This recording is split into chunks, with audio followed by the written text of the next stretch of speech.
तो बड़ी खबर भारत चीन तनाव को लेकर, जहां पर भारत पर चीन का बड़ा बयान सामने आया है। भारत को गीदड़ भभकी देने की कोशिश चीन की ओर से की गई है। दलाई लामा विवाद को लेकर चीन ने भारत से कहा है कि वो हस्तक्षेप करना बंद कर दे।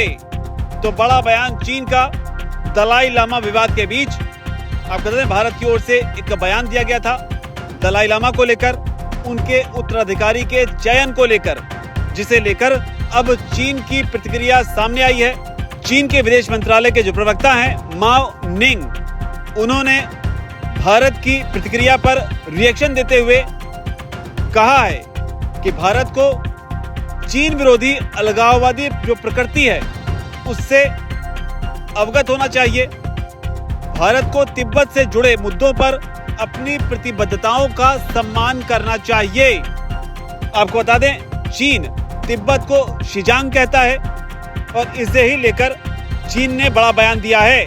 चीन ने कहा है कि भारत को अपने शब्दों और कार्यों में सावधानी बरतनी चाहिए।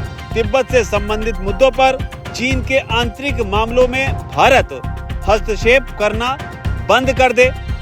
चीन भारत संबंधों के सुधार और विकास पर ये बयान जो हैं ये प्रभाव डालने वाले हैं और इनसे भारत को बचना चाहिए।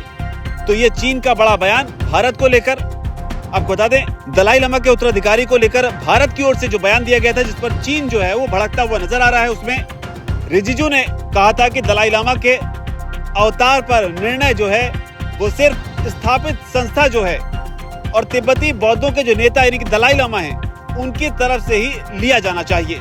किसी और की तरफ से इसमें हस्तक्षेप नहीं होना चाहिए।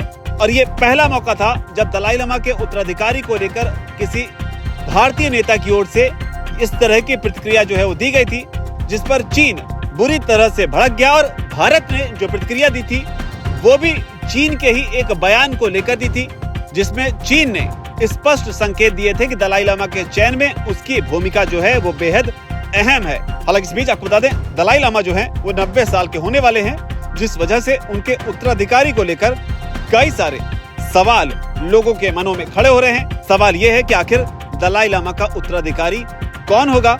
एक किताब है वॉइस फॉर द वॉइसलेस, जिसमें दलाई लामा की ओर से साफ तौर पर कहा गया कि अगले दलाई लामा का जो जन्म है वो चीन के बाहर एक आजाद दुनिया में होगा। लेकिन फिलहाल दलाई लामा के उत्तराधिकारी को लेकर चीन और भारत दोनों आमने सामने खड़े होते नजर आ रहे हैं। और न सिर्फ अभी बल्कि इससे पहले भी इस तरह के विवाद देखे गए हैं। लेकिन ताजा मामले में चीन की ओर से भी एक बड़ा बयान सामने आया है। अब चीन के इन तल्ख तेवरों पर, इन गीदड़ भभकी भरे बयानों पर भारत किस तरीके से रिएक्ट करेगा, इसका हमें इंतजार करना चाहिए।